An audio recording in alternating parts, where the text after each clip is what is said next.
पति पत्नी और वो। यह कहानी सस्पेंस स्टोरी एक पति पत्नी की कहानी है। एक अनजान लड़की उनके घर के बाहर रोज आती है। कौन है वो, यह जानने के लिए कहानी को अंत तक जरूर सुने। मेरा नाम रोयल है। मैंने और रवि ने 1 साल की डेटिंग के बाद शादी की है। शादी में हमारे कुछ खास दोस्त और पेरेंट्स ही आए थे। रवि ऐसा ही चाहते थे। वो चाहते थे कि शादी शॉर्टकट और सिंपल ही रहे। हम लोग यहाँ बड़े शहर में काम करते हैं। रवि के माता पिता गांव में ही रहते हैं। रवि ज़्यादा गांव जाते नहीं। जब कभी मम्मी पापा को मिलना होता है तो वो हमें शहर में आकर ही मिल लेते हैं। हमने एक छोटा सा घर भी यहाँ अभी ले लिया है। शादी के चलते मैंने अभी नौकरी छोड़ रखी है। हमारा घर रोड के साइड में ही है। खिड़की से रोड दिखाई देता है। हमारे किचन की खिड़की भी रोड दिखाई देता है। रवि का ऑफिस का समय सुबह 9 बजे का है। सुबह में रवि के लिए खाना बनाती हूँ। अभी कुछ दिन मुझे खिड़की के बाहर एक लड़की दिखाई देती है। पता नहीं क्या देखती है। आज फिर मेरी नज़र खिड़की के बाहर गई। रोड के दूसरी तरफ वही लड़की ज़्यादा उम्र की नहीं थी। 26 की होगी। हमारे घर की तरफ आज फिर से देख रही थी। पहले दिन मैंने सोचा कि कोई होगी, लेकिन वो 3 से 4 दिन से लगातार आती मुझे दिखाई दे रही है। मेरे मन में सोचा कि जाकर उससे बात करो। शायद किसी और का घर समझकर हमारे घर की ओर देखती रहती होगी। सुबह रवि सोए हुए थे। वो फिर वहीं दूर खड़ी दिखाई दे रही थी। इस बार मैं बाहर गई। मुझे अपनी ओर आता देख वो और घबरा गई। मैंने उससे पूछा, क्यों, आपको क्या परेशानी है? आप किसे ढूंढ रही हो? वो घबराई हुई बोली, रवि यहीं रहता है। मैंने बोला, हाँ। आप कैसे जानती हो? वो इतना सुनकर घबरा कर चली गई। मैंने पीछे से उसे आवाज़ दी पर उसने सुना नहीं। मैं अपने घर में वापस आ गई। मेरे आने पर रवि उठ गए थे। पूछा, कहाँ गई थी तुम? मैंने बोला, पता नहीं। एक लड़की है, वो हमारे घर की तरफ देखती रहती है। मैंने जब जाकर उससे पूछा तो तुम्हारा नाम भी जानती है। तुम किसी गोरी सी सुंदर लड़की को जानते हो? रवि यह सुनकर भड़क गए। बोले, पागल हो क्या? कोई कुछ भी बोलेगा और तुम मान लोगी क्या? लेकिन यह सुनने के बाद रवि के चेहरे का रंग जरूर उड़ गया था। मेरे भी दिमाग में कुछ चलने लगा। रवि जब शाम को आए तब मैंने इस विषय में कोई बात नहीं की। अगले दिन से मैं सुबह उठी तो रवि पहले से उठ गए थे। मैं किचन में गई तो किचन की खिड़की लगी हुई थी और बड़ी मुश्किल से खोलने पर खुलती थी। मैं कोशिश कर रही थी, लेकिन ऊपर वाली कुंडी मुझसे नहीं खुली। मैं हमेशा नीचे की कुंडी से खिड़की लगाती थी, लेकिन आज खिड़की की ऊपर वाली कुंडी भी लगी हुई थी। मैंने कैसे भी कुंडी खोली और खिड़की खोली तो मैं देखकर हैरान रह गई। रवि उस लड़की से जाकर वहां बात कर रहे थे। वो उस लड़की पर चिल्ला रहे थे और गुस्सा हो रहे थे। लड़की रो रही थी और रवि ने उससे उंगली दिखाकर जाने को कहा।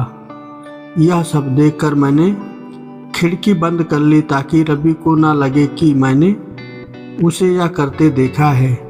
रवि फिर घर में आ गए। मैंने ऐसे जताया जैसे कि मैंने कुछ देखा ही नहीं है। अब मुझे ना जाने कैसे कैसे ख्याल आने लगी। रवि मुझसे क्या छिपा रहा है? मैंने रवि से शादी करके कोई गलती तो नहीं की? आखिरकार वो लड़की कौन है? और रवि उस पर इतना गुस्सा क्यों हो रहे थे। रवि के जाने के बाद मैंने रवि के सारे दोस्तों को, जिन्हें मैं भी जानती हूँ, उन्हें फ़ोन किया, लेकिन किसी को भी उस लड़की के बारे में नहीं पता था। मेरी समझ में नहीं आ रहा था कि क्या हो रहा है। रवि से पूछना चाहती थी, लेकिन मुझे पता था कि वो झूठ ही बोलेगा। उसके बाद मैंने उससे लड़की को घर के आसपास नहीं देखा। यह सब सोचते सोचते मेरी तबीयत बिगड़ने लगी। रवि मुझसे बोलता था कि क्या हुआ, अपना ख्याल रखो, डॉक्टर के पास जाओ, लेकिन अब मुझे उसकी बातें बिल्कुल अच्छी नहीं लग रही थी। एक दिन जब मेरी हालत ज़्यादा खराब हुई तो मैं ऑटो लेकर पास के बड़े अस्पताल गई। डॉक्टर से अपनी दवाई लेने के बाद मैं अस्पताल के पार्क में बैठी थी। अस्पताल में मुझे वो लड़की फिर दिखाई दे। उसे देखते ही जैसे मेरी बीमारी पता नहीं कहाँ भाग गई। मैं उसके पास तेज चलकर गई और उसका हाथ पकड़ लिया और उसे बोला, तूने मेरी ज़िंदगी में उथल पुथल मचा दिया है। बोल, उस दिन क्या बात कर रहा था रवि तुझसे? क्या रिश्ता है तेरा मेरे पति से? फिर उसने मुझे जो बताया, यह सुनकर मुझे लगा कि मेरा पति ऐसा है। उसने इतनी बड़ी बात मुझसे छिपाई। शाम को रवि जब आए तब उस लड़की को अपने घर में देखकर चौंक गए। मैं भी उसके पास ही बैठी थी। रवि उसकी तरफ देखकर बोले कि अच्छा, तो तूने इसे सब बता दिया? मना किया था ना, दूर रहना मेरी फैमिली से। मैंने बोला, रवि शर्म करो, तुम इतने कठोर कैसे हो सकते हो? अपनी सगी बहन की मदद नहीं कर रहे हो। वो लड़की संध्या थी, रवि की सगी बहन। उसने अपने पसंद के लड़के से शादी कर ली थी, इसीलिए रवि और उसके परिवार ने उससे सारे रिश्ते तोड़ दिए थे। रवि ने कहा कि मेरी कोई बहन नहीं है। मैंने कहा, इसका पति अस्पताल में है, इसे रुपयों की ज़रूरत है। बहन नहीं तो इंसानियत के नाते ही तुम्हें इसकी मदद करनी थी, और अपनी पसंद की लड़की से शादी तो तुमने भी की है। फिर जो नियम इसके लिए है, तुम्हारे लिए क्यों नहीं है? मुझे पता होता तुम ऐसी सोच वाले हो तो मैं तुमसे कभी शादी नहीं करती। जिसको बहन के आंसू नहीं पिघला सके, उस आदमी के सीने में दिल नहीं हो सकता। इतना कहकर मैंने अंदर से अपने सारे गहने लिए और संध्या के साथ जाने लगी। हमें जाते देख रवि फूट फूट कर रोने लगा। संध्या भी उन्हें देखकर रोने लगी। रवि रोते हुए बोले, हमने इसे बहुत प्यार दिया। पापा ने, मम्मी ने, मैंने रानी बनाकर रखा इसे, और यहाँ ऐसे ही एक दिन बिना बताए घर से चली गई। हमारा प्यार तूने नहीं देखा, इसके लिए मैं रात भर रोया कि कहाँ गई होगी, कैसी होगी मेरी बहन। तब इसे भाई और पापा की याद नहीं आई। अरे, मुझसे कहती तो तुझे क्या करना, ऐसे ही चली गई थी ना, अब क्यों आई है? बहन भी बोली, भैया मुझे लगा आप लोग नहीं मानोगे। उन दोनों भाई बहन को रोते देखकर मेरी आंखें भर आई, पर आंसू के साथ जैसे सारे गिलवे शिकवे खत्म हो गए। वो खुद अस्पताल गए।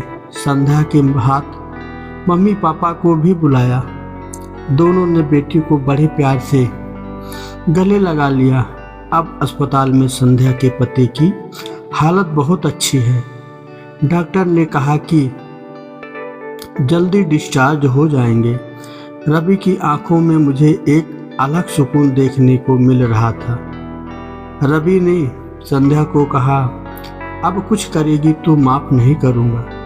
हमेशा मेरी प्यारी बहन बन के रहना, जो भी हो मुझे बताना। दोस्तों, ज़िंदगी बहुत छोटी है आपके अहंकार में इतना सुकून नहीं है जितना कि माफ़ कर देने में है। एक बार माफ़ करके देखिए, ज़िंदगी बदल जाएगी। दोस्तों, आशा करता हूँ कि आपको यह कहानी बहुत पसंद आई होगी और एक प्यारा सा कमेंट कर दें और चैनल को सब्सक्राइब करें और नई नई कहानियाँ सुनते रहें। धन्यवाद दोस्तों।